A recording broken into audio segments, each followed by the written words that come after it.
अस्सलाम वालेकुम dear students, मैं डॉक्टर वकास। तो आज जो हमारा मेन टॉपिक है is to discuss our paper of chapter number 2 part 1 biology. तो मेरा बेटा, अगर पार्ट 1 बायोलॉजी चैप्टर पेपर की डिस्कशन की बात करें तो हमारे पास सबसे पहले एमसीक्यूज़ हैं डिस्कशन के लिए।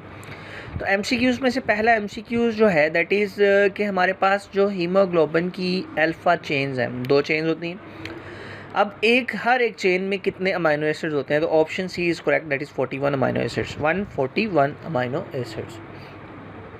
देन अगर मूव करें टुवर्ड्स एमसीक्यू नंबर 2, तो उसमें पूछा ही गया था कि 85% वाटर, यानी वाटर 85% ह्यूमन बॉडी में किन सेल्स में होता है? तो that is brain cells. Then the MCQ number 3 is कि जो पेप्टाइड लिंकेज होता है, पेप्टाइड लिंकेज, तो लिंकेजेस जितने भी हमने कॉमन इन लिविंग ऑर्गेनिजम्स पढ़े तो उनमें कार्बन तो हमें सबसे पहले देखने को मिला, लेकिन इन पेप्टाइड लिंकेज हमारे पास कार्बन किसके साथ लिंक होता है? Whether it is with oxygen, hydrogen या नाइट्रोजन। तो पेप्टाइड लिंकेज में जो कि बिटवीन 2 अमाइनो एसिड्स होता है तो कार्बन हमेशा लिंक्ड रहेगा नाइट्रोजन से। एमसीक्यू नंबर 4, एनिमल्स के लिए मेन कार्बोहाइड्रेट का सोर्स कौन सा होता है? तो बेटा ये लाइन बिल्कुल टिपिकली लिखी है कि जो main source of animal carbohydrate है दैट इज स्टार्च, क्योंकि हम जो भी चीज़ फीड करते हैं मैक्सिमम हमारी न्यूट्रिशन डाइट जिसमें कार्बोहाइड्रेट है वो in the form of starch ही होता है। देन मेरा बेटा MCQ number 5, that is the bond between 2 monosaccharides, 2 monosaccharides के दरमियान कौन सा बॉन्ड, कौन सा लिंकेज होता है? दैट इज मेरा बेटा glycosidic linkage, option B. Towards MCQ number 6 के हमारे पास अल्फा हेलिक्स या each turn of a helix contain, तो नंबर ऑफ अमाइनो एसिड्स की बात की जाए तो 3.6 amino acids in each turn of a helix. Then MCQ number 7 is cotton is pure form of, option C, that is cellulose. Then MCQ number 8 हमारे पास पूछा ये गया है कि फोस्फोटिडाइल कोलिन जो है ये किसकी एग्जाम्पल है, ये किसकी फॉर्म है, अबंडेंट फॉर्म किसकी है? दैट इज़ मेरा पुत्र फॉस्फोलिपिड की।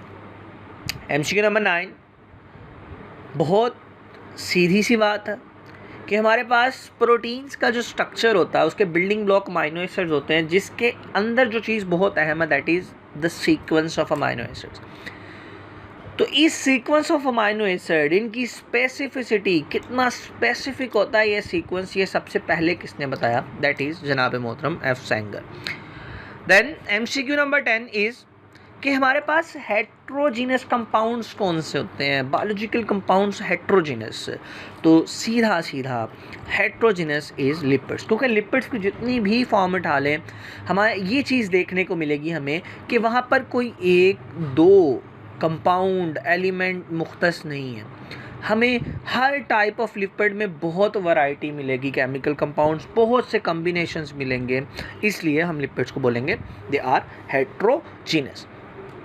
Next thing is our short question. तो बेटा शॉर्ट क्वेश्चंस में उसने एस्टर की इक्वेशन पूछी है, तो ये बात मैं अपने बच्चों को बार बार बोलता हूँ कि बेटा जब भी अगर आपसे चलें इक्वेशन का पूछा गया है, इक्वेशन लिखें, that's it, good, but first of all ester की हेडिंग के अंदर आपको सबसे पहले एस्टर की डेफिनेशन ज़रूर लिखना होगी, then you guys can go for the equation, तभी 2 मार्क्स की श्योरिटी रहेगी। नेक्स्ट इज़ हमसे पूछा ये गया कि अमाइनो एसिड्स का जनरल फार्मूला लिखें। जब भी अमाइनो एसिड्स के जनरल फार्मूला की बात आए तो आपने सबसे पहले अमाइनो एसिड्स को डिफाइन करना। हमारे लिविंग ऑर्गेनिजम्स की ह्यूमन बॉडी में इनका रोल, किस तरह ये ऑर्गेनाइज होते हैं, क्या इनके नंबर हैं, कितने नंबर स्पेसिफिक हैं, कितने नंबर प्रोटीन्स बनाने में यूज़ होते हैं। देन आपने लास्ट में जल्दी से इसका स्ट्रक्चरल या जर्नल फार्मूला अमाइनो एसिड्स का मेंशन करना है, जो कि बुक में फंक्शनल ग्रुप की जगह आर लिख के मेंशन किया गया। बेटा जी next question number 3, specific heat capacity of water. तो मेरा बेटा बखूबी जानते हैं इसको डिफाइन। अच्छे से डिफ़ाइन कर सकते हैं specific heat capacity of water को, तो इसमें सबसे पहले जो चीज़ मेंशन करना होगी मेरा बेटा, that is definition, and then इस specific heat capacity of water का, इसकी इस कैपेबिलिटी की, वाटर की इस कैपेबिलिटी की वजह से हम लिविंग ऑर्गेनिजम्स को क्या एडवांटेज है ये आपने मेंशन करना है, क्योंकि ये थर्मल स्टेबलाइज़र भी है वाटर, इस चीज़ को आपने मेंशन करना। देन मेरा बेटा डिफरेंस की बात की जाए between the nucleosides and nucleotides, तो मैंने एक में ही ये पॉइंट्स बना के आपको शो किया हुआ है, दोनों में आपने तीनों पॉइंट्स लिखने हैं। सबसे पहले न्यूक्लियोसाइड्स और न्यूक्लियोटाइड्स की डेफिनेशन, देन आप इनका रोल लिखेंगे कि जो न्यूक्लियोटाइड्स होते हैं ये प्रिकर्सर होते हैं बायोलॉजिकल मॉलिक्यूल्स डीएनए आरएनए के, और अगर न्यूक्लियोसाइड्स की बात की जाए they are the precursors for nucleotides. Then the third thing जो आपने मेंशन करनी है वो आपने इन दोनों की एग्जांपल्स मेंशन करनी है मेरा बेटा। अब लास्ट वन जो हमारे पास है दैट इज़ एटीपी, इसका स्केच आपने ड्रा करना है। तो इसको ड्रा करने से पहले मेरा बेटा सिंपली आपने एटीपी के बारे में लिखना है कि एब्रीवेशन क्या है इसका, एडिनोसिन ट्राइफॉस्फेट, कंपोनेंट्स, देन जल्दी से नीचे आपने इसका स्ट्रक्चर ड्रा करना है और इंशाल्लाह इसमें 2 नंबर सिक्योर होंगे। तो नेक्स्ट मेरा बेटा लॉन्ग क्वेश्चन जब भी हमने करना होता है तो पहले लॉन्ग क्वेश्चन की नौइयत को समझें, देन आप ये देखें कि लॉन्ग क्वेश्चन जो आप समझ रहे हैं उसके मुताबिक आप 4 नंबर के लिए किस तरह अटैम्प्ट कर सकते हैं। ओवर अटैम्प्ट नहीं करना, ना ज़रूरत से कम लिखना है, खूबसूरती मेंटेन रखनी है लॉन्ग क्वेश्चन में ताकि नंबर्स की श्योरिटी रहे।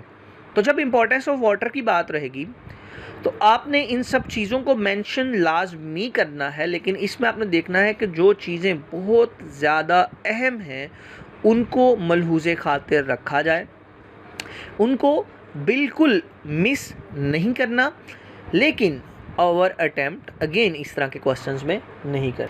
तो इसमें आपको नज़र आ रहा है हमारे पास आपने सॉल्वेंट प्रॉपर्टीज़ को मेंशन करना है, हीट कैपेसिटी को, वाटर का प्रोटेक्शन में role, ionisation of water and heat of vaporisation. Then मेरा बेटा नेक्स्ट हमारे पास जो लॉन्ग क्वेश्चन है दैट इज़ ऑफ मोनोसेक्राइड्स। तो मेरा बेटा ये वो मेन चीज़ें हैं जो आप मेंशन करेंगे तो 4 नंबर सिक्योर रहेंगे।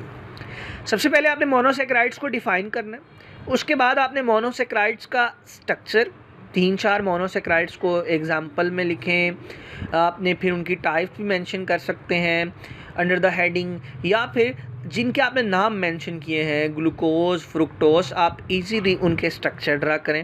Then the third heading is of classification, जो आपकी मोनोसेक्राइड्स की क्लासिफिकेशन है आप उसको ज़रा ज़रूर मेंशन कीजिएगा। Then the last thing is abundance, abundance में आपने इन सब क्लासीफाई किए गए मोनोसेक्राइड्स को बताना है अबंडेंट कौन है, देन कम एंड अल्टीमेटली इसी में ही आपका ग्लूकोज वाला पोर्शन भी क्लियर होगा। तो उम्मीद है स्टूडेंट्स कि आप सब ने इन सब चीज़ों को अंडरस्टूड किया होगा और आप इन सब चीज़ों पे अमल पैरा भी होंगे। बहुत शुक्रिया, अल्लाह हाफिज़।